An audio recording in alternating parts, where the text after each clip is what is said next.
할렐루야. 네, 오늘도 일찍 나오신 여러분들을 축복하고 환영하며 예배 가운데 주님께서 예배하신 은혜들을 온전히 경험하는 귀한 예배 되기를 간절히 소망합니다. 우리 기도하고 찬양하며 예배 가운데로 나가겠습니다. 다 같이 두 손 모으고 마음을 정돈하고 주님 앞으로 나가기를 원합니다. 다 같이 기도하겠습니다.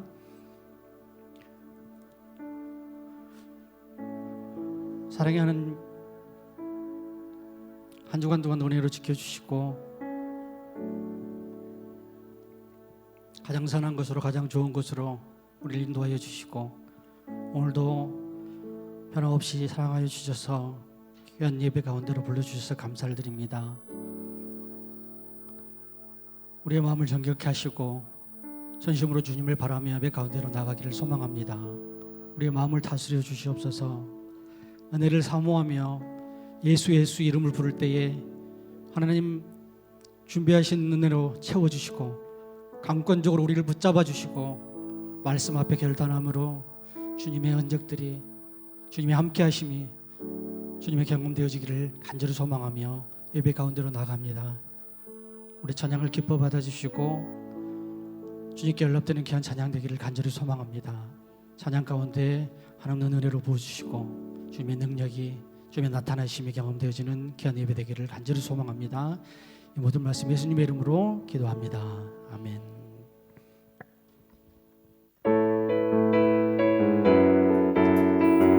우리 힘차게 박수 주시면서 나의 가장 낮은 마음 찬양하겠습니다.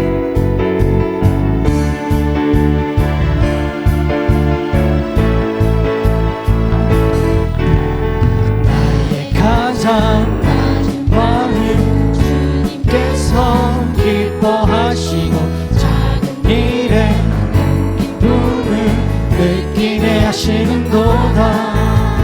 내가 지쳐 무력할 때 주님 내게 힘이 되시고 아름다운 하늘나라 내 맘에 주시는도다. 우리에게 축복하신 하나님 사랑 자를 높여주시고 아름다운 하늘나라 허락하시고 내 모든 것 예비하시네. 찬양함의 기쁨은 찬양함의 기쁨은 감사함의 평안을 강구함의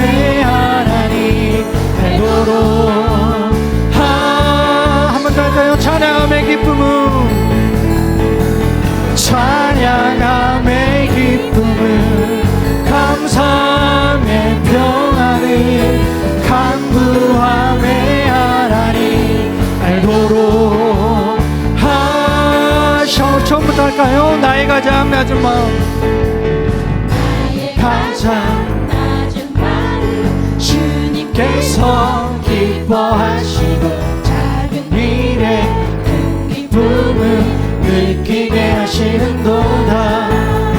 내가 지쳐 무력할 때 주님 내게 힘이 되시고 아름다운 하늘나라 내 맘에 주시는도다.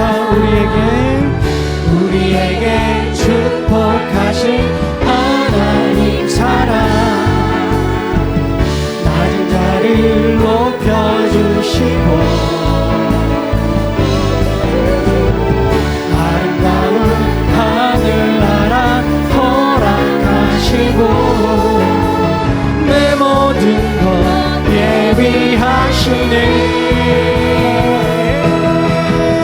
찬양함의 기쁨을 감사함의 평안을 강구함의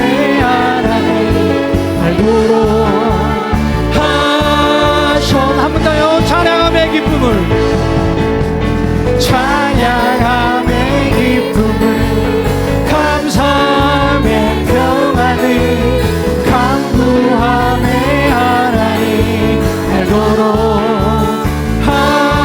마지막으로 한번 더 할까요?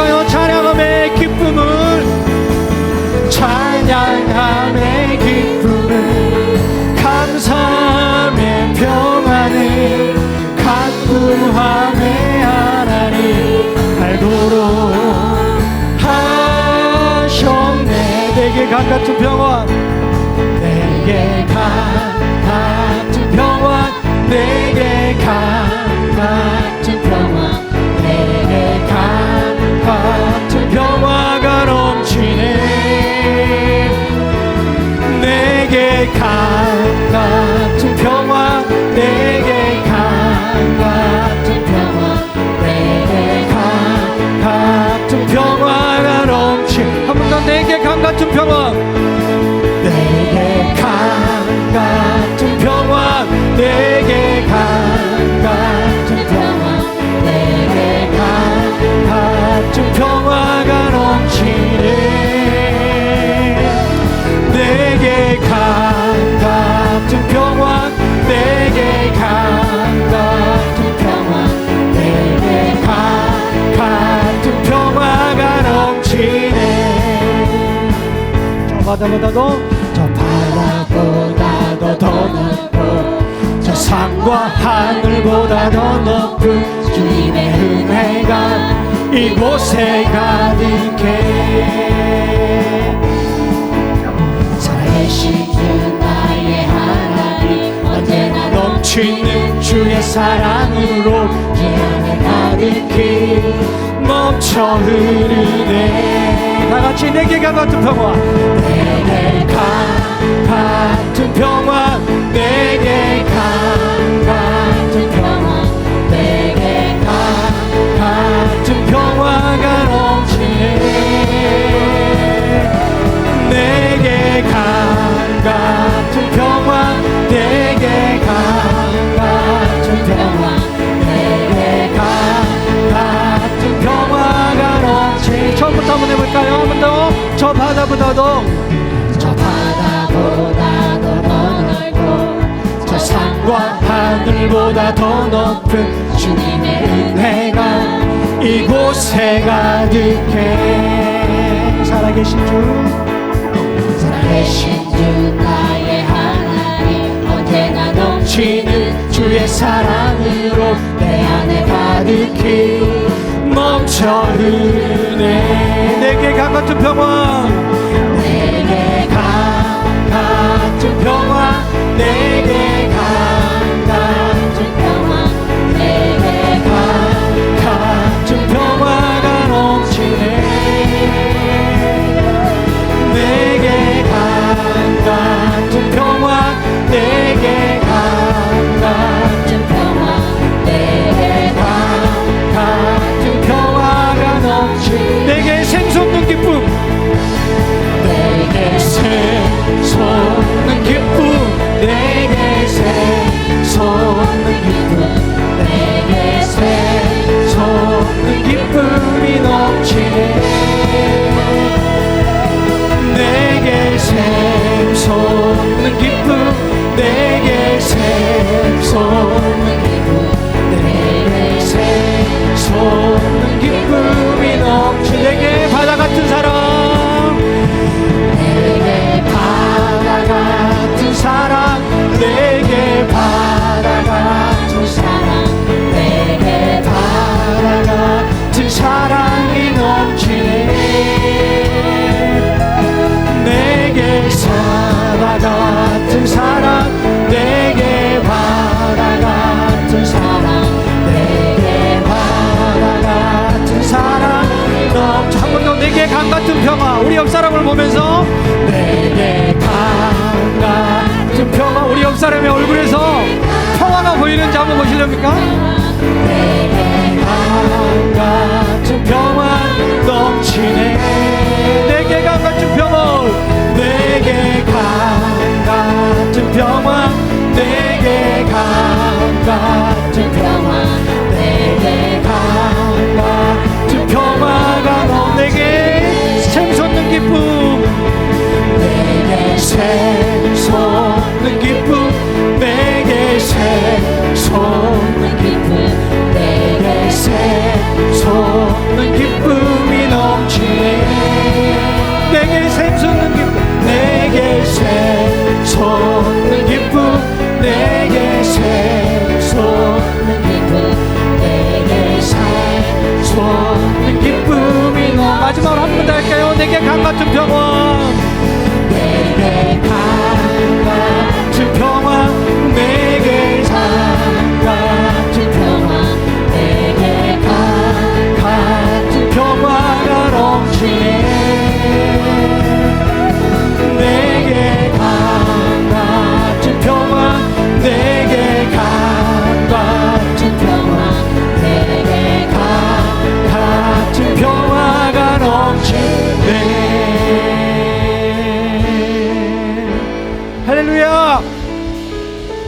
옆 사람 얼굴 한번 보세요.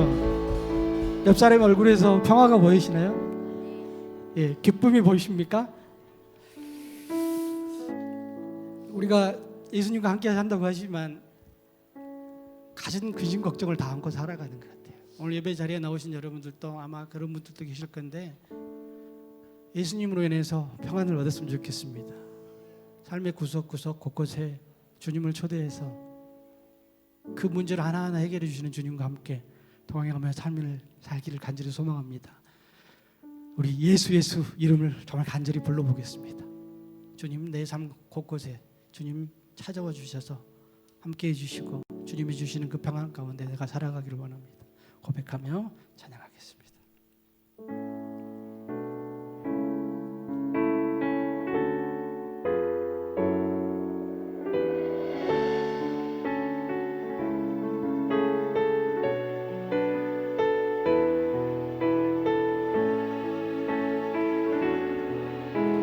슬픈 마음이 있는 자, 몸과 영혼 병든 자, 누구든지 부르시오.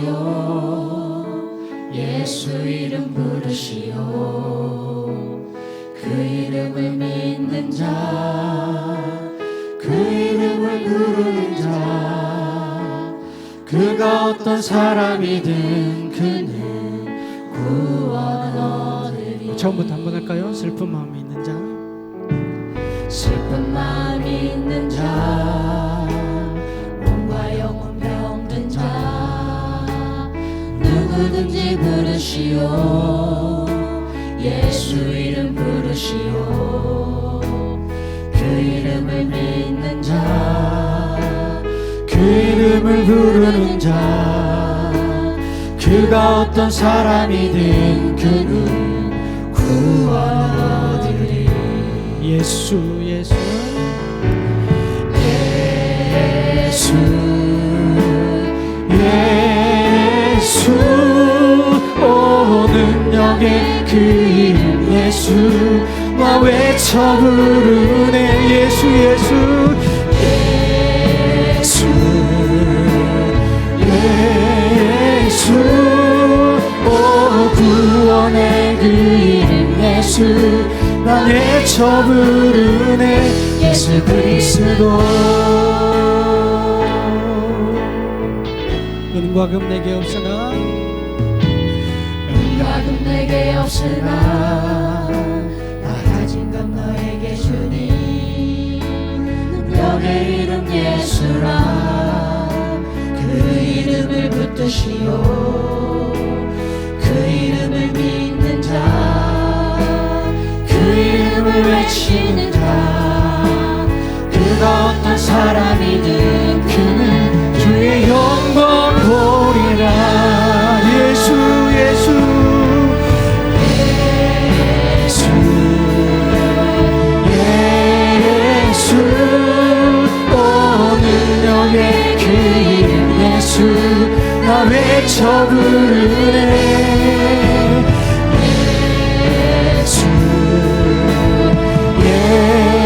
예수, 오 구원의 그 이름 예수, 나 외쳐 부르네. 예수 그리스도. 우리에게 주신 영광, 우리에게 주신 영광의 이름, 나 어찌 잠잠하리. 세상에 크게 외쳐 부르리 나의 주 예수 그리스도.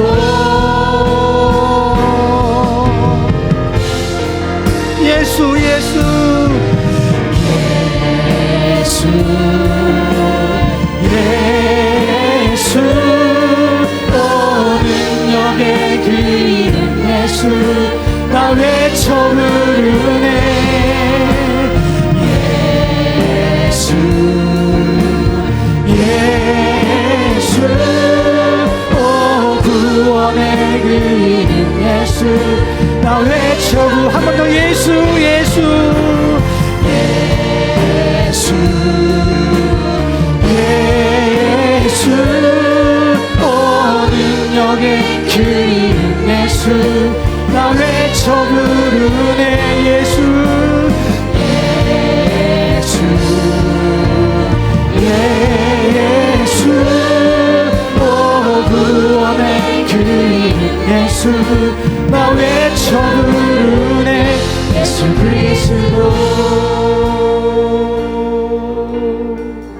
주님 나를 부르시니 주님 나를 부르시니 두려움 없이 애써 나아가리라. 주님 나를 부르시니 주님 내게 오라시니 주님 보고 계시기에 의심치 않고 바다를 걸어가리라. 주님 보고 계시기에 주님 여기 계시기에 주님 여기 계시기에 이 깊은 바다가 반석이 되고 주님 여기 계시기에 반석 위에 내가 걸어가리라. 주님 여기 계시기에 저같이 파도가 반석이 되고 주님 여기 계시기에 반석 위에 내가 벗은 주님 여기 계시기에 주님 여기 계시기에 이 깊은 바다가 반석이 되고 주님 여기 계시기에 반석 위에 내가 걸어가리라. 주님 여기 계시기에 저같이 파도가 반석이 되고 주님 여기 계시기에 반석 위에 내가 걷습니다. 아멘. 내 삶에 예수님을 초청합니다. 거룩한 주일을 허락하시고 주님의 제자들이 예배하게 하시니 감사드립니다. 저희의 삶을 지켜주시고 동행하여 주시며 때마다 힘과 위로를 베풀어 주신 은혜에 감사와 찬양을 올려드립니다. 거룩하신 하나님, 먼저 우리의 죄와 허물을 고백합니다. 하나님보다 세상을 더 의지하였고 말씀보다 우리의 생각과 욕심을 앞세웠으며 때론 세상과 협상하며 살아왔음을 고백합니다. 주님의 십자가 보혈로 깨끗하게 씻어주시고 구하고 갈급한 자의 영을 새롭게 하셔서 하나님께서 기뻐하시는 삶을 살아가게 하옵소서.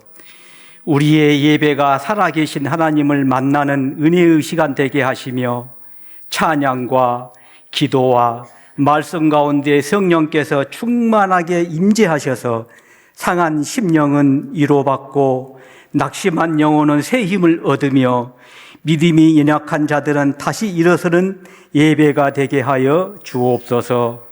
하나님께서 이 땅을 긍휼히 여겨주시고 모든 지도자들에게 하나님을 경외하는 마음과 지혜를 허락하여 주옵소서. 정치와 경제, 사회와 교육의 모든 영역 가운데 공의와 정의가 세워지게 하시고 분열과 갈등이 아닌 화합과 상생의 길로 나아가게 하옵소서. 어려운 경제 상황 속에서 힘겨워하는 민족들에게 희망을 주시고 하나님의 은혜로 다시 회복되는 나라 되게 하옵소서. 지위 고하를 막론하고 성찰하여 뜨겁게 기도하고 담대하게 전도하는 교회로 이루어가게 하시고 모든 동역자들이 기도의 자리와 복음 전파로 하나님과 더욱 깊이 교제하게 하시고 말씀으로 무장하여 사명 감당하게 하옵소서. 교회의 각 모든 기관과 부서 위에 성령의 기름 부으심이 있게 하시고 사랑과 섬김이 흘러넘치는 공동체가 되게 하옵소서. 다음 세대를 위해 기도합니다. 앞으로 있을 다음 세대가 여름 수련회 이에 하나님께서 함께하여 주셔서 수련회에 참여한 모든 학생들과 교사들, 봉사자들에게 성령의 충만함을 허락하여 주시고 이번 수련회를 통해 살아계신 하나님을 인격적으로 만나게 하옵소서. 세상의 가치관과 유혹 속에서도 믿음을 굳게 지키는 하나님의 사람들로 세워주시고 말씀과 기도로 무장된 믿음의 세대가 되게 하여 주옵소서. 안전하게 모든 일정이 진행되게 하시고 하나님의 보호하심이 함께하여 수련회가 단순한 행사가 아니라 한 영혼이 주님을 깊이 만나는 은혜의 시간 되게 하여 주옵소서.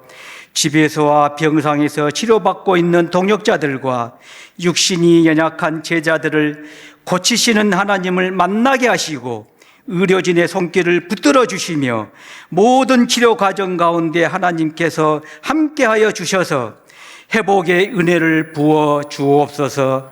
마음의 상처와 염려, 근심 가운데 있는 동역자들에게 하늘의 위로와 평안을 주시고 어떤 상황 속에서도 하나님을 신뢰하며 승리하게 하옵소서. 말씀을 전하시는 목사님께 성령의 능력과 권세를 더하여 주셔서 선포되는 말씀이 살아있는 생명의 말씀을 선포하는 분들과 듣는 우리 동역자들의 심령을 변화시키는 은혜의 말씀을 듣는 것으로 끝나지 않게 하시고 삶 속에서 순종하며 실천하는 우리 모두가 되기 소망합니다.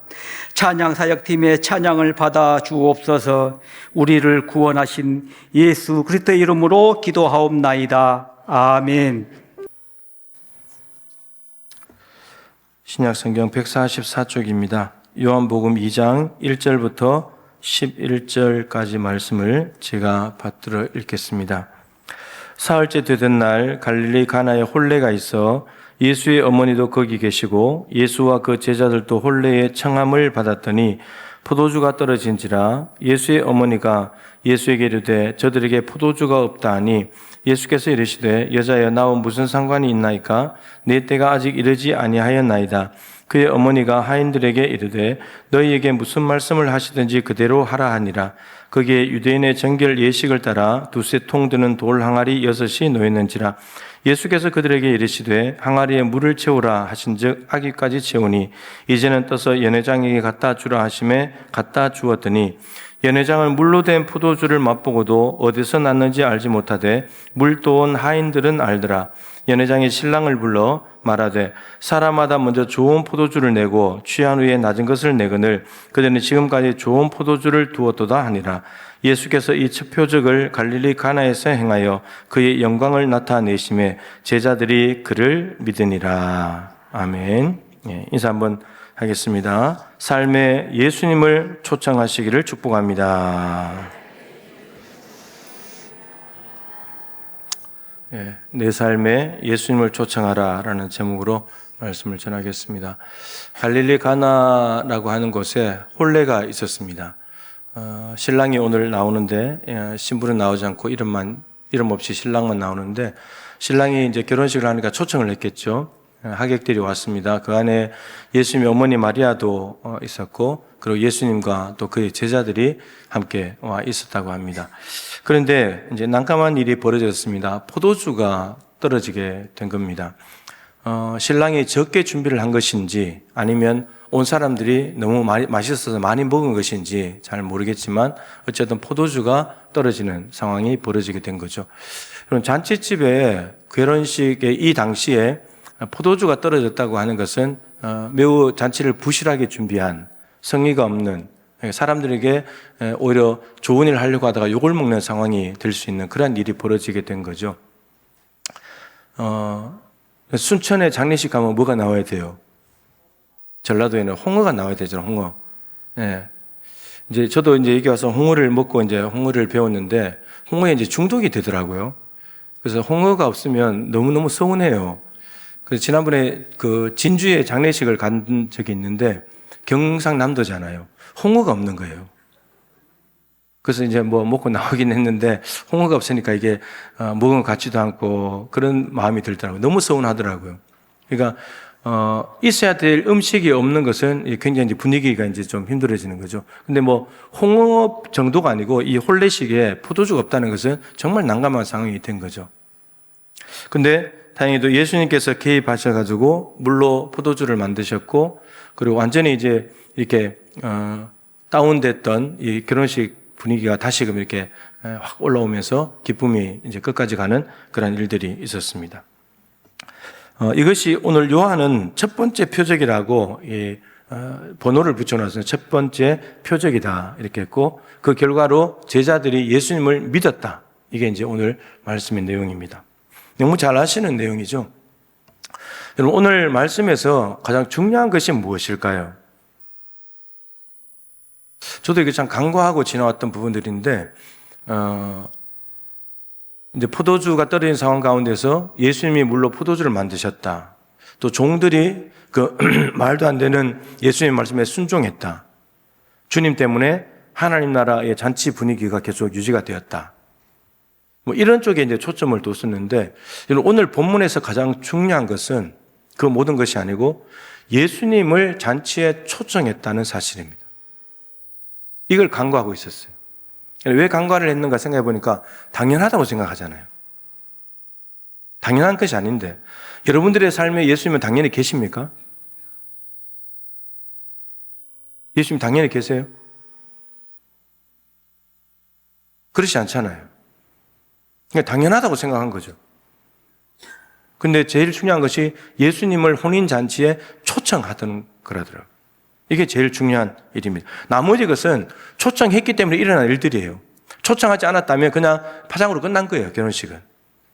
근데 예수님을 초청했기 때문에 예수님께서 일을 행하신 것이고 분위기가 좋게 되었던 거죠. 여러분 완벽하게 잔치를 준비했다고 하더라도 풍성하게 준비했다고 하더라도 신랑이 제일 잘한 일은 음식을 많이 준비한 것이 아니라 예수님을 초청한 것입니다. 신랑은 포도주가 떨어질 것을 예상하지 못했죠. 전혀 생각하지 못했을 겁니다. 당연히 충분할 거라고 생각했을 겁니다. 그렇기 때문에 예수님을 초청하겠지만 예수님이 무슨 놀라운 일을 행해 주실 것을 기대하지 않았을지는 모르는데 그렇다 할지라도 신랑이 제일 잘한 것은 예수님을 초청한 것입니다. 여러분은 언제 초청합니까? 예수님을. 언제 예수님 초청하죠? 대부분은 다 힘들고 어렵고 문제가 발생했을 때 그때 예수님 다급하게 찾잖아요. 그런데도 안 찾는 사람도 있기도 하지만 거기까지 갈 때까지 우리는 안 찾아요. 우리의 가진 모든 것이 바닥나야지 그때서야 비로소 주님을 찾기 시작합니다. 내 인생에 초청을 하는 거죠. 마치 야곱처럼 인간적인 방법을 다 동원해봐도 안 되니까 야복강에서 주님을 찾고 혈루증 걸린 여인처럼 병원 의원들을 쫓아다니면서 다 치료해봤지만 돈 다 날리고 몸은 더 중하여지고 12년 동안 그 고생하다가 이제 한계에 부딪히자마자 이제 예수가 귀에 들리기 시작하고 그게 어쩌면 우리의 인생이 아닌가 생각이 듭니다. 한계를 철저히 깨달았을 때 그때서야 두 손 들고 이제 예수님을 내 인생에 와달라고 주님 도와주십시오 이렇게 초청을 하는 거죠. 자, 근데 오늘 본문은 혼인잔치와 같이 기쁨이 가득하고 모든 먹을 것들이 풍족한 상황 가운데서도 예수님을 초청해야 한다는 것을 보여주는 아주 중요한 본문입니다. 여러분 잘 될 때, 형통할 때, 문제 없을 때, 자녀들이 속 안 새기고 말 잘 될 때 주님 초청 안 하잖아요. 그럴 때 주님 초청 안 하잖아요. 그냥 뭐 괜찮으니까. 그런데 이럴 때 주님을 초청해야 된다는 거죠. 포도주가 떨어지는 일이 생길 거라고 생각을 못했기 때문에 무슨 일이 일어날지 모르기 때문에, 하루 앞을 우리가 내다볼 수 없기 때문에 우리는 즐거우나 기쁘나 문제가 있으나 없으나 항상 주님을 우리 삶에 초청해야 된다라고 하는 겁니다. 그래야 주님의 영광을 보게 됩니다. 주님의 영광. 주님의 영광이라고 하니까 막 갑자기 구름이 오고 막 빛이 나고 이런 걸 생각하는데 그렇지 않고, 오늘 본문 11절에 보면 그의 영광을 나타내실 때, 여러분 포도주가 떨어진 잔치 분위기가 완전히 엉망이 된 곳에서 물로 된 포도주를 통해서 사람들에게 기쁨과 즐거움을 회복시켜주는 것이 주님이 하신 일이기 때문에 그게 주님의 영광을 나타낸 거라는 거죠. 주님이 없었다면 그런 것이 없으니까, 주님 때문에 일어난 일이니까 이게 주님께서 영광을 드러낸 모습이라는 거예요. 여러분, 예수님 초청하시기 바랍니다. 여러분의 모든 삶에 단 하나도 빠짐없이 주님을 초청하시기를 축복합니다.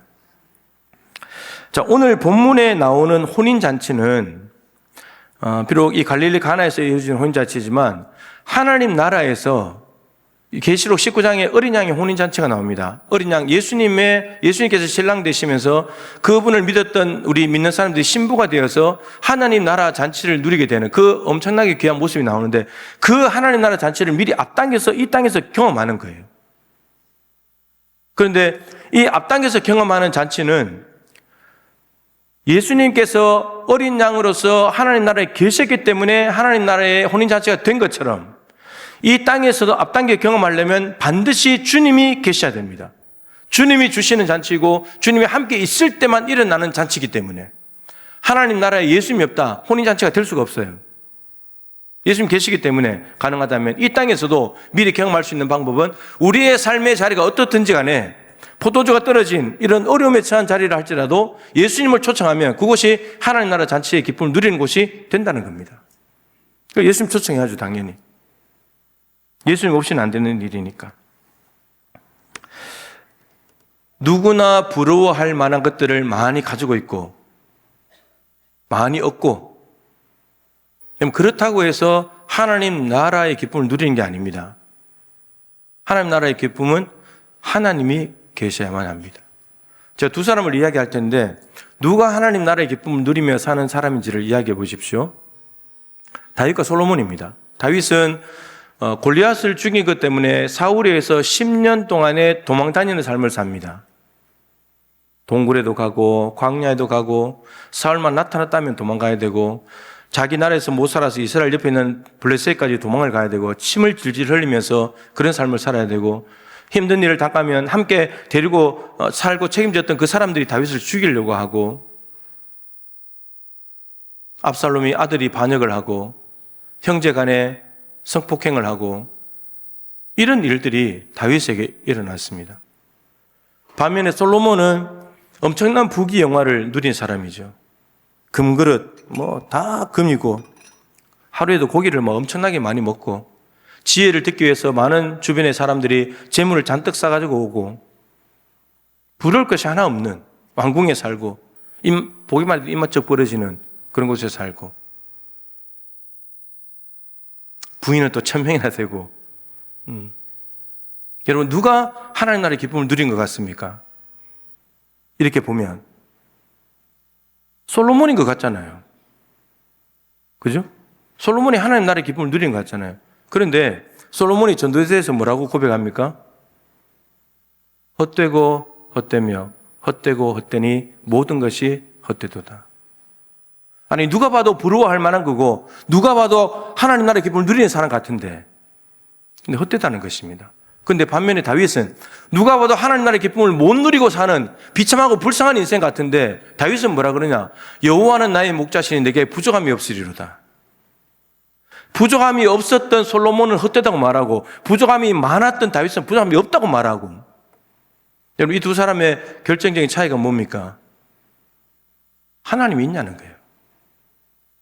내 인생에 하나님을 초청했냐는 거예요. 다윗은 언제 어디서나 광야에 있든 동굴에 있든 이웃 나라에 도망가든 언제 어디서나 하나님을 초청하고, 여러분, 늘 하나님을 불렀잖아요. 그런데 솔로몬은 하나님이 아니라 이방 여인들을 추구하기 시작했고, 그들이 가지고 온 우상의 정신이 팔려가지고 하나님을 버렸죠.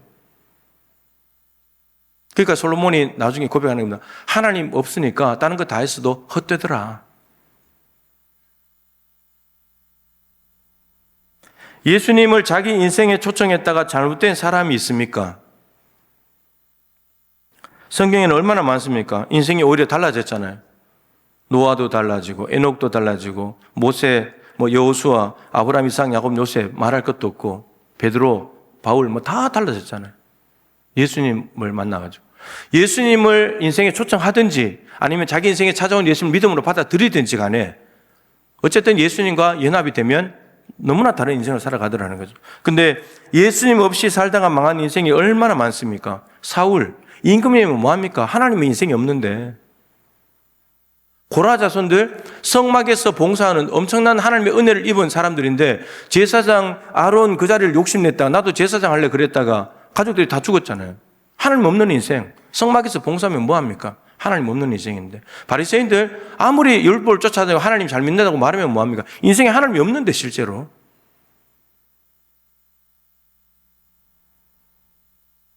여러분의 인생에 하나님 초청하시기를 축복합니다. 반드시 초청해야 됩니다. 예, 반드시. 여러분, 포도주가 없는 잔치집은 좀 괜찮아요. 그냥 죄송하다 그러면 되지. 근데 예수님 없는 인생 끝장이에요. 예수님 없는 인생 끝장이에요. 자, 그런데 예수님을 인생에 초청하면 끝인가, 그걸로? 그렇지 않습니다. 오늘 예수님께서 알아서 물로 포도주 만들어서 물 갖다 주면서 다 문제가 해결된 것이 아니죠. 그 중간에 너무나 중요한 역할을 했던 사람들이 있습니다. 누구죠? 하인들입니다. 하인들. 이 하인들을 통해서 우리가 배워야 될 게 있어요. 우리의 인생 가운데 주님이 오셨는데 오시기만 하면 끝인가? 그렇지 않습니까? 이 종의 태도가 필요합니다. 자, 이 종들이 이름이 나오지 않지만 오늘 이 종들의 믿음과 순종, 너무나 어린아이 같은 순수한 믿음과 그 말씀에 대한 순종 때문에 예수님께서 이 파장이 될 뻔한 이 분위기를 새롭게 확 살리시는데 너무나 중요한 1등 공신들입니다. 물을 항아리에 주님께서 담아라라고 말합니다. 두세 통 드는 항아리, 그러니까 통이 있고 항아리가 있어요. 그런데 이 항아리 한 개는 통으로 봤을 때 두세 통 정도 들어간다. 이제 이런 내용이죠. 그런데 그것이 6개 있다. 그런데 한 통이 뭐냐면 이 물은 손을 씻는, 식사하기 전에 손 씻는 거 있잖아요. 그거 하는 건데. 근데 한 통이 얼마나 되냐면 양이 40리터예요. 40리터면 꽤 많은 양이죠. 음료수 하나 1.5리터니까 그 40리터 되려면 엄청나잖아요. 그만큼 많은 거예요. 근데 그게 두세 통이니까 두세 통이 항아리 하나에 들어가는 분량이에요. 그러면 40리터면 적게 하면 80리터, 많으면 120리터예요. 한 항아리가. 그게 6개 있으니까 얼마나 돼요? 480리터 내지 많으면 720리터예요. 그래도 감이 잘 안 오죠? 그러면 드럼 있잖아요. 드럼 한 통이 200리터예요. 그럼 드럼이 3개 내지 4개 정도 되는 거예요. 거기에 물을 부어가지고 채웠다가 다시 갖다 주는 거죠. 여러분, 이 드럼 3개나 4개에 물을 담는 것은 어려운 일은 아니죠. 불가능한 일 아니잖아요. 힘이 좀 들고 시간은 좀 걸리겠지만 충분히 할 수 있는 일이에요. 이것은. 그죠? 충분히 할 수 있는 일. 근데 그 물을 다시 떠다가 연회장에게 사람들에게 갖다 주라고 하는 것은 쉬울까요? 어려울까요? 그 하는 행위는 쉬울지 몰라도 갖다 주기 어렵잖아요.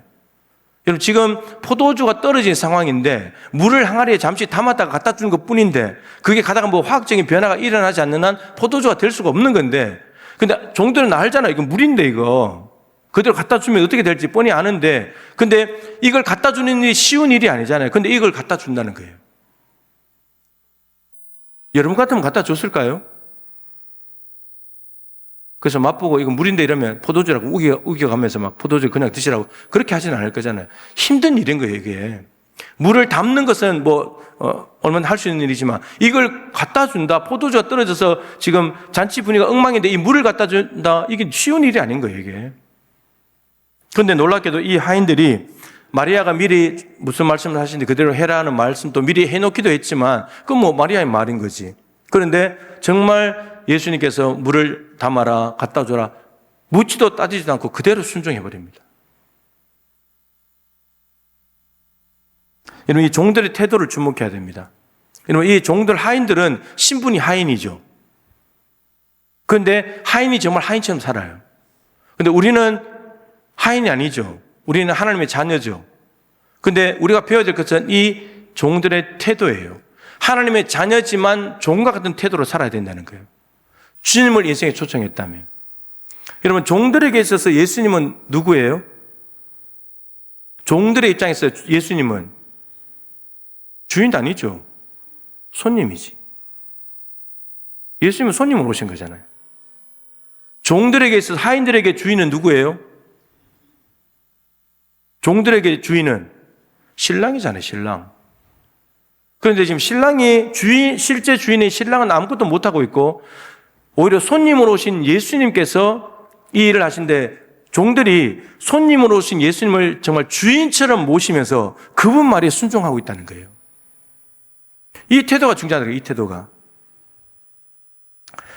제가 이제 설교를 항상 이렇게 토요일 마치고 집에 가면 설교와 관련된 뭔가 좋은 게 없을까, 내가 보지 못한 것을 볼 수 있는 영상이 없을까, 유튜브를 이렇게 가끔 보는데, 어제도 딱 보는데, 이 이야기가 딱 지나가더라고요. 여호수아가 이제 가나안 땅 정복을 앞두고 있었을 때 여호와의 군대 대장이 찾아오죠. 군대 대장이 이제 딱 서 있으니까 여호수아가 묻습니다. 너 내 편이냐 저쪽 편이냐 물었습니다. 그랬더니 군대 대장이 아니라고. 나는 여호와의 군대 대장으로 여기 와 있다. 그랬더니 여호수아가 납작 엎드렸습니다. 그리고 말하죠. 말씀하십시오. 군대 대장이 왔다는 말은 메시지가 있다는 뜻이니까 말씀해 달라고. 그랬더니 이렇게 말하죠. 내 발에서 신을 벗어라. 모세에게도 하셨던 말씀을 군대 대장이 그대로 똑같이 합니다. 지금까지 이렇게 이해를 했었죠.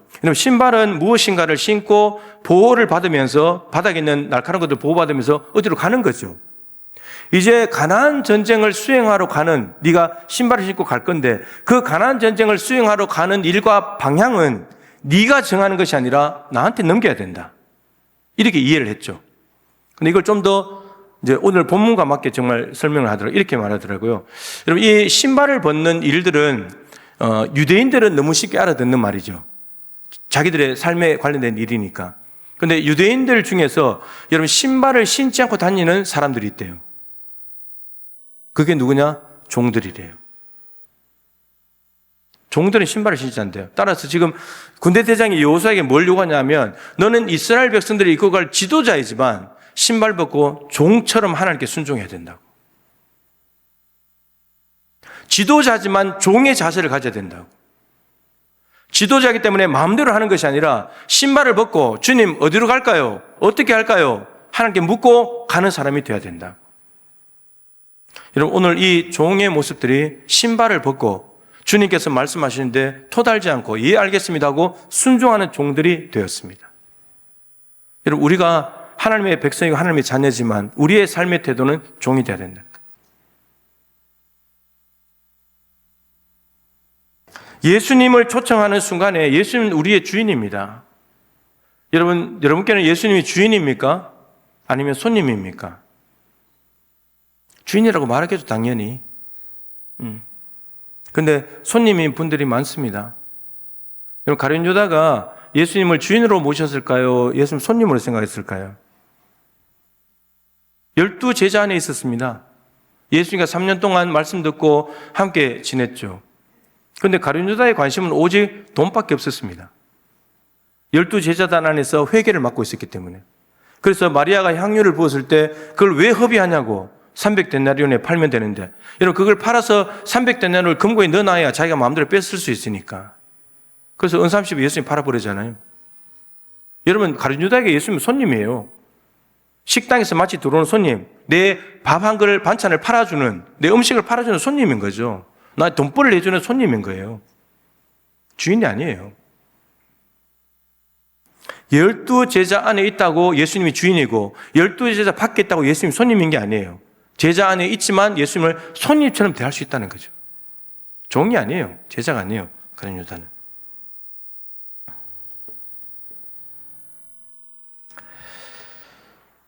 예수님을 인생에 초청했다면 주인의 말씀을 믿는 믿음과 순종으로 응답하는 종이 되어야 합니다. 여러분, 예수님이 그랬잖아요. 빌립보서 2장 5절에 너희 안에 이 마음을 품으라 곧 그리스도 예수의 마음이니 하나님과 동등된 본체이시지만 자기를 낮춰서 종의 형체를 가지시고 사람들과 같이 되어서 십자가에 죽기까지 복종하셨다. 종은 복종하는 거잖아요. 하나님이신데. 예수님이 하나님이신데 종처럼 사는 거예요. 아버지의 뜻에 복종하면서. 우리도 하나님의 백성이고 자녀지만 종처럼 사는 거예요. 아버지의 뜻에 복종하면서. 여러분, 이 어린아이 같은 믿음과 순종이 잔치 분위기가 꺼져가는 그 잔치 분위기를 다시 확 끌어올리는 예수님이 가지고 오신 하나님 나라를 맛보게 해주는 중요한 도구들이 되었습니다. 이 종의 태도가 필요한 거죠. 종이 받은 특별한 은혜가 있습니다.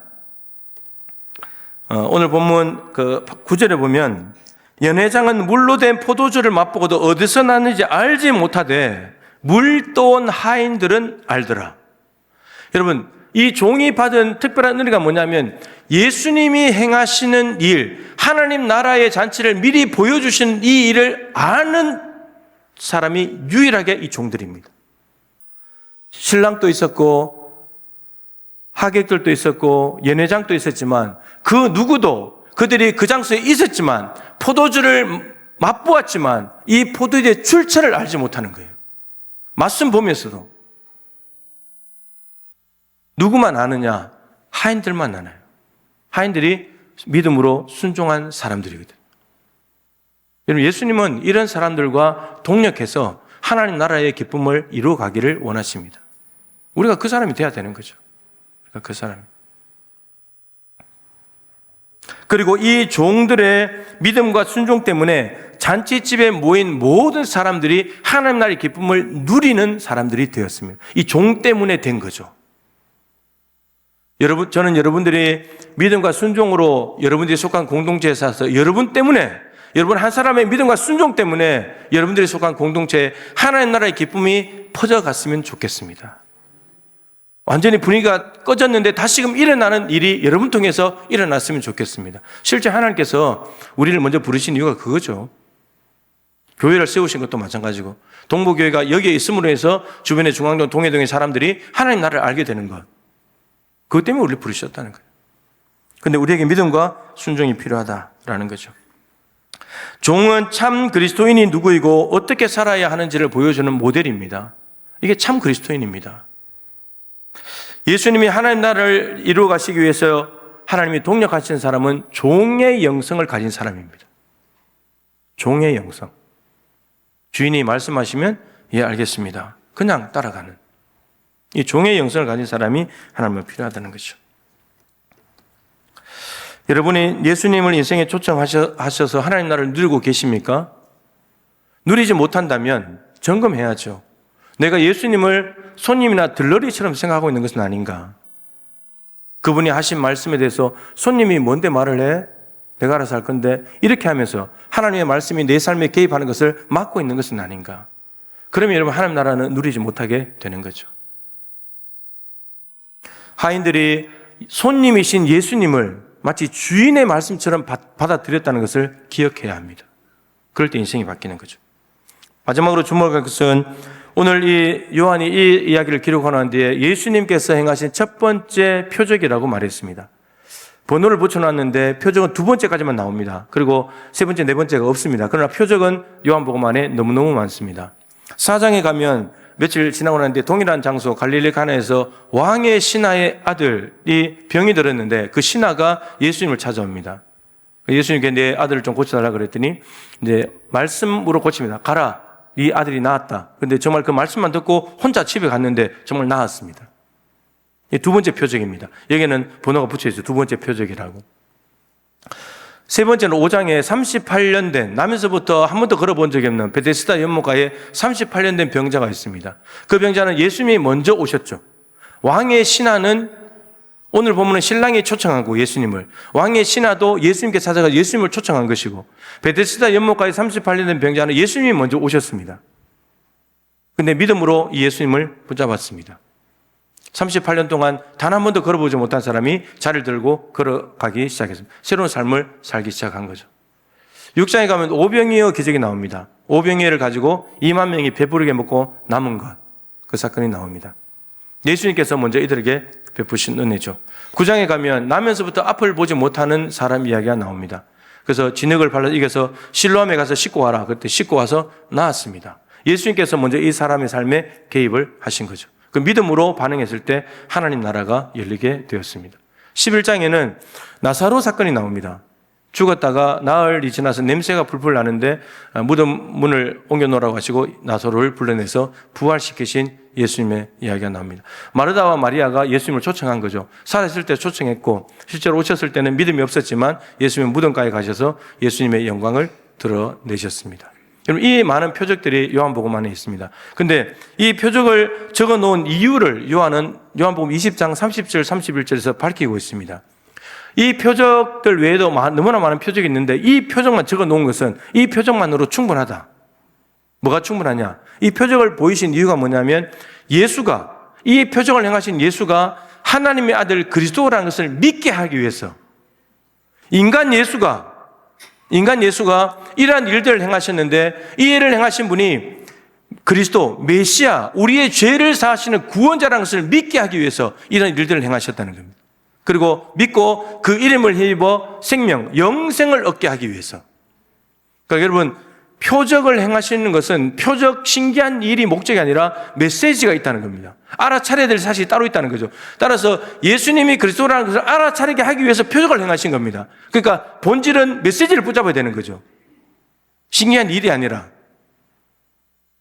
그런데 이 표적들 가운데 예수님을 믿었다는 표현이 나오는 표적 이야기가 있는가 하면 그렇지 않는 이야기도 있어요. 자, 오늘 말씀에는 2장 11절에 제자들이 그를 믿으니라. 이게 예수님이 표적의 목표하신 바예요. 예수를 믿게 된 거죠. 그러니까 물이 포도주가 된 신기한 것을 믿게 된 것이 아니라 그 사건을 행하신 예수님이 그리스도라는 걸 믿게 되었다는 말입니다. 왕의 신하의 아들도 마찬가지. 사장에 가면 집에 가면 나을 것이다. 갔는데 정말 나았어요. 열이 몇 시에 떨어졌냐 알아보니까 예수님이 말씀하신 것과 일치한 걸 가지고 그와 그 온 집이 예수를 믿으니라. 아이고 내 아들이 살았네? 신기하네? 이게 아니고 이거 행하신 분이 예수님인데 말씀으로 고치시네. 저 예수님을 믿었다는 겁니다. 9장도 마찬가지인데 나면서부터 앞을 못 보는 사람 고쳤을 때 예수님이 그 자리에 피하셨기 때문에 누군지를 몰랐는데 나중에서야 그분은 하나님께로부터 오신 분입니다. 육신의 부모로부터 오신 분이 아니라 그분은 하늘로부터 오신 분이 분명합니다. 나를 고쳤기 때문에. 예수를 하늘로부터 왔다고. 여러분 이 표현이 중요하죠. 요한에서. 위로부터, 하늘로부터, 하늘로서 하나님께로 났다. 이 표현은 매우 중요한, 거듭났다는 말이거든요. 11장에 나사로가 살아났을 때도 많은 유대인들이 예수를 믿었다. 이렇게 되어 있습니다. 신기하다. 죽은 자가 살았네. 이것이 아니고 저렇게 하실 수 있는 분이 예수님 그리스도구나. 그걸 믿었다는 말이죠. 그런데 이렇게 예수님이 먼저 초청하시든지 어떻게든지 만나서 예수님을 믿게 된 사람도 있지만 그렇지 않는 경우가 있어요. 무엇에 주목하냐? 예수님이 그리스도가 아니라 신기한 일에 주목을 하는 경우예요. 그게 요한복음 6장의 오병이어 사건입니다. 오병이어 사건을 일으켰을 때 굶주린 배를 채운 사람들이 그날 일어나는 장면을 봤습니다. 제자들을 배를 태워서 바다 건너편으로 보냈습니다. 그리고 예수님은 가지 않았죠. 근데 예수님 실제로 산에 가셨습니다. 근데 그 사람들이 그걸 못 본 거죠. 배를 타고 가는 제자들만 본 거고 예수님을 안 갔다고 판단하고 다음 날에 그 장소에 또 왔습니다. 근데 예수님이 없는 거죠. 예수님이 산에 기도하시다가 제자들이 배 타고 힘들어하는 걸 보고 물리를 걸어서 배를 타고 건너편으로 가셨거든요. 근데 다음 날에 똑같은 장소에 온 사람들이 예수님이 없으니까 예수님 어디 계시지? 그러다가 배를 타고 건너편으로 왔습니다. 예수님 만났습니다. 여러분 얼마나 열심히 있습니까? 예수님 만나기 위해서 저렇게 열심히 쫓아다니니까 조금만 멀면 교회 안 가는데 배를 타고 갈릴리 바다를 건너서 예수님 만나러 가니까 풍랑을 만날 수도 있고 위험한 일이 있는데 열심히 쫓아왔잖아요. 그럼 예수님께서 너희들이 참 훌륭하구나, 나를 만나러 왔구나, 열심히 역시 훌륭해, 이래야 되잖아요. 그런데 예수님께서 너희가 나를 찾는 까닭은 표적을 본 까닭이 아니라 떡을 먹고 배불렀기 때문이다. 오병이어를 통해서 너희들이 깨달아야 될 것은 내가 메시아라는 걸 깨달아야 되는 건데 너희들은 표적을 본 것이 아니라 떡을 먹고 배불렀기 때문에 오늘 또 배 채우러 왔다는 겁니다. 그래서 너희들 열심히 쫓아나는 게 좋은데 너희가 이렇게 살아. 썩을 양식으로 일하지 말고 그 오병이어 먹으면 또 뒤로 나가버리는데 내일 되면 또 시장한 건데 그거 쫓아다니지 말고 영생하도록 있는 양식을 위해서 일을 해라. 그렇게 배 타고 열심히 쫓아다니는데 내가 주는 거 말고 없어지는 거 말고 내가 생명이 되는가 영원한 나를 먹어야지. 여러분 우리 신앙생활의 유일한 목적은 예수 그리스도여야 합니다. 그런데 많은 사람들이 예수님이 주는 신기한 일을 쫓아다닙니다. 여러분 오늘 여기 왜 오셨습니까? 예수님이 주시는 건 뭘 받으려고 온 거 아니에요? 예수님 자체가 목적입니까? 아무것도 안 받아도 괜찮고 예수님만 만나고 가면 되는 겁니까? 배를 채워야 됩니까? 예수님을 찾는 목적은 두 가지인 거예요. 예수님이 그리스도인 걸 믿고 예수님을 찾아온 사람이 있는가 하면 예수님이 주시는 것을 찾으러 온 거죠. 여러분 아브라함은 하나님이 목적이었기 때문에 이삭을 드렸습니다. 하나님이 주시는 복이 목적이었다면 이삭 못 주죠. 근데 하나님의 목적이기 때문에 이삭을 드릴 수 있었습니다. 우리의 믿음이 그렇게 가야 된다는 거죠. 그렇게.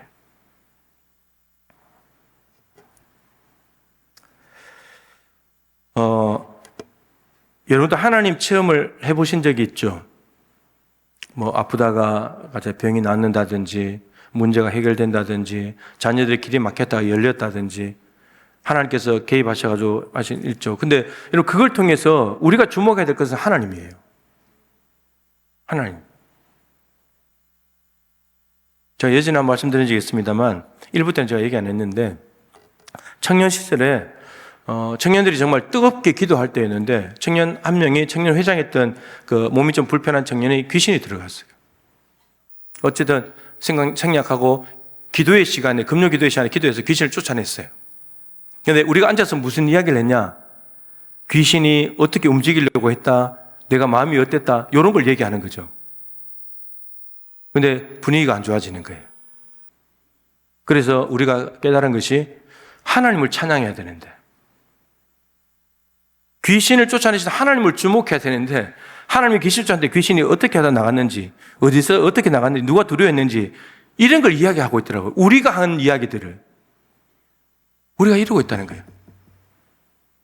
이런 일이 벌어졌으면 하나님의 영광을 찬양하면 되는 건데 그래서 우리가 그 시간에 바로 찬양으로 바꿨어요.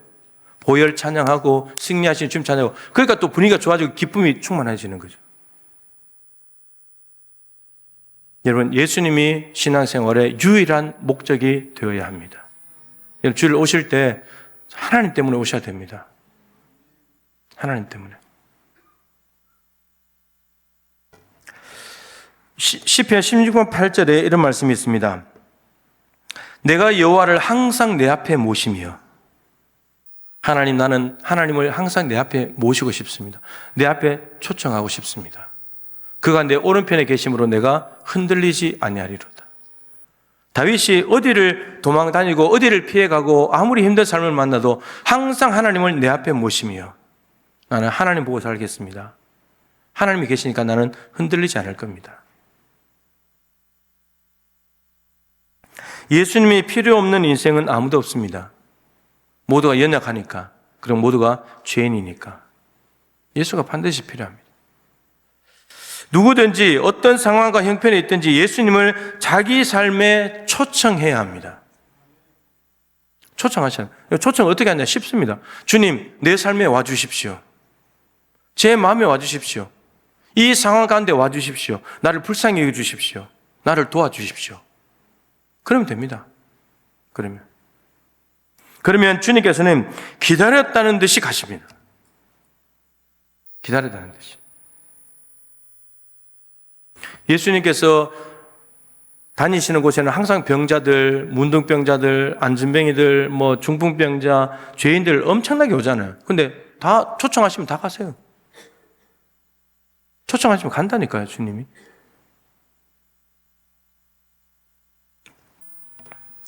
그리고 초청했다면 그분의 말씀에 믿음과 순종으로 응답하여서 예수님 주시는 영생을 얻게 되기를 바라고 이 땅에서 미리 누릴 수 있는 하나님 나라 잔치를 마음껏 누리시는 저와 여러분이 되었으면 좋겠습니다. 한번 따라해 보시죠. 모든 것이 다 있어도 예수님이 없다면 초상집과 같고 아무리 부족하고 없어도 예수님을 초청하면 잔치집이 된다. 초상집 하실래요? 잔치집 하실래요? 예. 내 인생 모든 순간에 예수님을 초청하여서 항상 하나님 나라 잔치집 누리며 살아가는 우리 동부 가족들이 다 되실 수 있기를 주님의 이름으로 축복합니다. 예, 우리 주가 일하시네 찬양 함께 하고요. 이렇게 기도 한번 하도록 하겠습니다.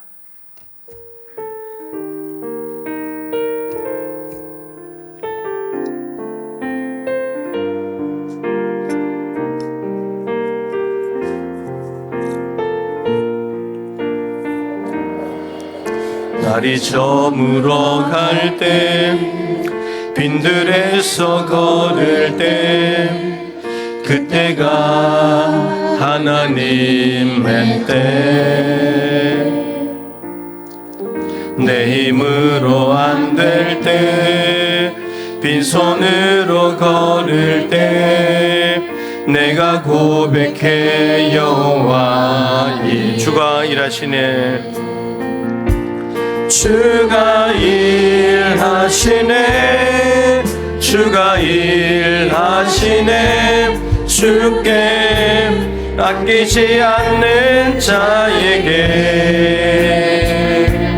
주가 일하시네 주가 일하시네 신뢰하며 걷는 자에게 우리 모인 이곳에 주님 함께 계시네 누리네 아버지 은혜 적은 떡과 물고기 내 모든 걸 드릴 때 모두 고백해요. 다시 한번 우리 모인 이곳에 주님 함께 계시네 우리 모인 이곳에 주님 함께 계시네 누리네 아버지 은혜 적은 떡과 물고기 내 모든 걸 드릴 때 모두 고백해 여호와 우리 주님이 일하십니다 주가 일하시네 주가 일하시네 주께 아끼지 않는 자에게 주가 일하시네 주가 일하시네 신뢰하며 걷는 자매 오늘 이 시간에 주가 일하십니다 주가 일하시네 주가 일하시네 주께 아끼지 않는 자에게 주가 일하시네 주가 일하시네 신뢰하며 마지막으로 하나님 내 인생에 초청합니다 일하여 주시옵소서 주가 일하시네 주가 일하시네 주께 아끼지 않는 자에게 주가 일하시네 주가 일하시네 신뢰하며 걷는 자에게 우리 한번 기도하십시다. 너는 내게 부르시리라 내가 내게 응답하겠고 내가 알지 못하는 크고 은밀한 일을 내게 보이리라 환난 날에 나를 부르라 내가 너를 건지리니 네가 나를 영화롭게 하리로다. 하나님은 언제든지 우리가 부르면 우리 인생에 개입할 준비가 되어 있습니다. 우리가 초청하지 않습니다. 하나님 없어도 됩니다. 제가 가진 돈으로, 제가 가진 인맥으로, 제가 가진 열심으로, 제가 가지고 있는 재능으로, 제 머리로 한번 해보겠습니다. 그러니까 인생이 우리 수준밖에 안 되는 거예요. 하나님은 인간이 생각할 수 없고 한계 너머에서 하나님께서 주실 수 있는 하나님 나라의 선물을 우리에게 주시기를 원하십니다. 유일한 조건은 초청하는 것입니다. 주님 내 삶에 오시옵소서. 내 인생 가운데 오시옵소서. 오셔서 주인 되어 주시옵소서. 잠시 왔다가 필요할 때만 왔다 가는 손님이 아니라, 들러리가 아니라 내 인생의 주인으로 주님을 영접합니다. 내 마음속에 오셔서 주인으로 살아 주시옵소서. 내 인생 전부에 개입하여 주시옵소서. 하나님 나라의 기쁨을 누리며 살게 하여 주시옵소서. 우리 인생 가운데 주님을 초청하며 다시 한번 우리 주님의 이름을 한번 간절히 부르고 기도하겠습니다. 주여, 살아계신 하나님 아버지, 이 시간에 우리 사랑하는 동무의 가족들 주님을 초청합니다. 우리 인생 가운데 주님 오시기를 초청합니다. 내가 즐거울 때나 기쁠 때나 슬플 때나 아플 때나 문제가 있을 때나 없을 때나 평안할 때나 평안하지 못할 때나 모두 다 주님을 초청하기를 원합니다. 오늘 잔치집에 포도주가 떨어질 줄 몰랐습니다. 그런데 너무나도 다행히 주님을 초청했기 때문에 그 주님께서 일을 해주셨습니다. 하나님 아버지, 우리가 인생이 잘 되는 것 같고 모든 것이 준비가 되어 있는 것 같고 문제없이 갈 수 있는 것 같아 보여도 우리 앞에는 곧바로 낭떠러지가 있고 곧바로 높은 산이 있고 절벽이 있습니다. 알지 못했던 어려움들이 앞에 도사리고 있습니다. 우리는 그것을 보지 못합니다. 그러한 일이 오지 않을 거라고 생각하고 기대하지만 그러한 일을 찾아옵니다. 그렇지만 그때 우리가 주님을 부르는 것이 아니라 항상 주님을 모시고 주님을 초청하고 주인으로 모셔서 그분을 주인으로 인정하고 대접하면서 그분께서 인도하시는 길로 함께 걸어가기 시작한다면 우리의 삶은 날마다 주님을 누리는 삶이요 하나님 나라의 기쁨을 누리는 삶이 될 줄로 믿습니다. 아버지 하나님, 하나님을 초청하지 않는 교만한 마음들을 우리에게서 제거하여 주옵시고 하나님 없이는 살 수 없다는 연약한 인생이요 주님을 깨닫게 하시고 그러기에 주님을 초청하여 우리의 인생의 모든 문제와 죄를 해결해 주시는 그리스도 대신 예수님을 초청하여서 그분을 믿고 영생 얻으며 영생을 이 땅에서 누리며 살아갈 수 있도록 주여 도와주시옵소서. 아버지 하나님, 비록 예수님의 필요 없는 인생 없습니다. 우리 동부가족이 오늘 이 시간에 다시 한번 예수님을 초청하여 우리의 삶의 구석구석에 있는 모든 문제들이 해결되고 예수님 때문에 하나님 나라의 기쁨이 회복되기를 원합니다. 하나님과의 관계가 회복되기를 원합니다. 세상이 줄 수가 수 없는 하나님의 나라의 평안으로 가져가기를 원합니다. 주여 우리와 만나주십시오. 연약한 인생들을 만나주십시오. 아픈 사람들을 만나주십시오. 낙심한 사람들을 만나주십시오. 두려운 사람들을 만나주시고 하늘 평안을 역사해 주시옵소서. 하나님, 예수님은 손님처럼 필요할 때만 모셔야 되는 것이 아니라 항상 우리 삶의 주인으로 모시고 일이 잘 될 때나 안 될 때나 평화로울 때나 두려움에 사로잡힐 때나 항상 주님을 주인으로 인정하고 모시고 대접하며 살아갈 때 우리의 삶은 항상 하나님 나라를 누리게 됩니다. 오늘 이 시간에 주님을 다시 우리 인생 가운데 초청합니다. 문 밖에 세워둔 사람이 있다. 문을 빨리 열게 하여 주시옵소서. 마음속에 모시고도 손님처럼 내 유익과 목적을 위해서 떡이나 얻어먹으려고 돈이나 얻으려고 하는 그런 마음으로 주님을 모시고 살았다면 이제는 주인으로 바꾸게 하여 주옵시고 오늘 이 본문에 있는 하인들처럼 손님이신 예수님을 주인으로 믿고 순종했을 때 하나님 나라의 잔치의 기쁨은 너무나 큰 것이었고 하나님 나라를 위해서 쓰임받는 주인공이 되었고 많은 사람들에게 기쁨을 나누어주는 사람이 되었습니다.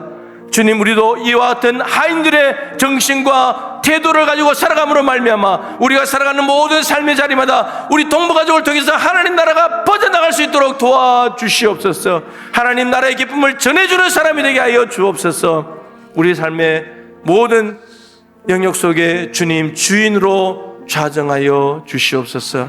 우리 신앙의 목적이 유일하게 예수님이기를 원합니다. 예수님이 주시는 복을 받는 그런 존재가 아니라 그 복보다도 복이 필요하지만 그 복을 받았을 때 복에 집중하다가 그 복을 주신 하나님을 잊어버리는 것이 아니라 오히려 그 복 때문에 하나님을 더 사랑하고 하나님과 더 가까워지고 하나님의 음성을 듣고 하나님을 주인처럼 모셔서 묻지도 따지지 말고 순종하는 그런 관계가 될 때 하나님께서는 온갖 좋은 은사와 온전한 선물을 위로부터 주시기 때문에 매일마다 하나님 나라의 잔치집과 같은 삶을 살아가게 될 줄로 믿습니다. 하나님, 오늘 갈릴리 가나의 포도주가 떨어진 것 같은 상황 가운데 성도들이 있습니까? 주님을 초청한다면, 그분의 말씀을 믿고 순종한다면 오늘 모든 슬픔과 아픔, 염려, 두려움이 떠나가고 하나님 나라의 기쁨이 충만하게 될 줄로 믿습니다. 그 기쁨을 가지고 삶의 자리로 돌아가는 동부의 가족들이 되게 하여 주옵소서. 귀한 예물을 구별하여 드립니다. 하나님, 영광 받아 주시옵소서. 하나님께서는 불뱀에 물린 자들에게 노뱀을 쳐다보며 산다고 했습니다. 믿고 순종하지 않는다면 죽습니다. 그러나 믿고 순종한다면 삽니다. 헌금도 미리 다 떼고 주시면 좋은데 주셔놓고는 다시 떼라고 하니 우리에게 고민이 생깁니다. 그런데 하나님께 약속한 만큼 드리면 그 믿음과 순종을 보시고 하나님께서는 삶을 풍요롭게 만들어 주십니다. 우리에게 날로 나온 믿음과 순종이 자라갈 수 있도록 도와주시옵소서. 하나님, 여름 행사를 시작합니다. 그동안 기도로 준비했고 또 교사들, 교육자들 열심을 다해 준비하고 있습니다. 성도들의 끊임없는 기도와 후원 덕분에 풍성한 여름 행사가 될 수 있도록 도와주시옵시고 무엇보다도 하나님을 수련회 부서부서마다 초청합니다. 오시옵소서. 주인으로 통치하여 주시옵소서. 하나님 나라의 기쁨을 누리는 시간이 되게 하여 주시옵소서. 수고하는 교사들에게 성령으로 충만케 하시고 지치지 않도록 도와주시고 하나님을 기대하며 귀한 일들을 잘 감당해내어 하나님께 영광 올려드리고 하나님의 영광을 보는 수련회 되게 하시며 제자들이 예수를 믿었더라는 것처럼 우리 아이들이 예수를 믿게 되었더라, 이러한 놀라운 열매가 있게 하여 주시옵소서. 지금도 병약한 몸을 이끌고 주님 앞에 나와 예배하는 성도들, 주님 아픈 곳들 예수 그리스도의 이름으로 기도하니 만져주시고 치료하여 주시고 회복시켜 주시고 죽은 영이 살아나게 하여 주옵시고 하나님과의 관계가 회복되는 놀라운 은혜가 있게 하여 주옵소서. 하나님 아버지, 우리 교회가 돕고 있는 교회 단체 기관들 선교지들마다 하나님 나라가 거세게 확장되는 은혜가 있기를 원하오니 주님, 그곳에도 주님의 이름을 부르며 초청할 때마다 역사하여 주시옵소서. 함께 예배하는 교회학교 예배위도 기름 부어주시고 우리 아이들이 정말 어릴 때부터 예배하며 하나님을 만나며 예배의 소중함을 깨닫고 살아갈 수 있도록 주님 도와주시고 이 시대에 겨우겨우 버티며 살아가는 사람이 아니라 세상을 변혁시키며 살아갈 수 있는 주인공들 되게 하여 주시옵소서. 하나님, 필택자들이 세워졌습니다. 교육 잘 받고 정말 하나님 쓰시기에 편한 일꾼으로, 오늘 보면 하인들과 같은 일꾼으로 세워지도록 주께서 역사하여 주시옵소서.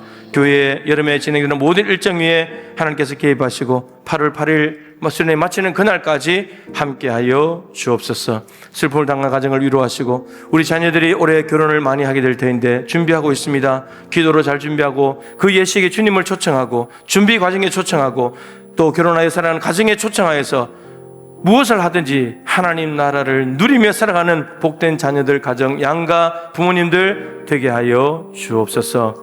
지금은 우리 인생의 주인 되신 주 예수 그리스도의 크신 은혜와 우리 하나님 아버지의 측량할 수 없는 사랑하심과 보혜사 성령님의 교통하시며 충만하심이 인생의 모든 삶의 영역에 주님을 초청하고 주인으로 인정하고 대접함으로 이 땅에서 미리 하나님 나라의 기쁨을 날마다 누리기를 소망하는 동부의 모든 가족들과 기도하는 모든 제목들과 교회에서 진행하고 있는 모든 일정마다 항상 함께하여 주시기를 간절히 축원하옵나이다. 아멘.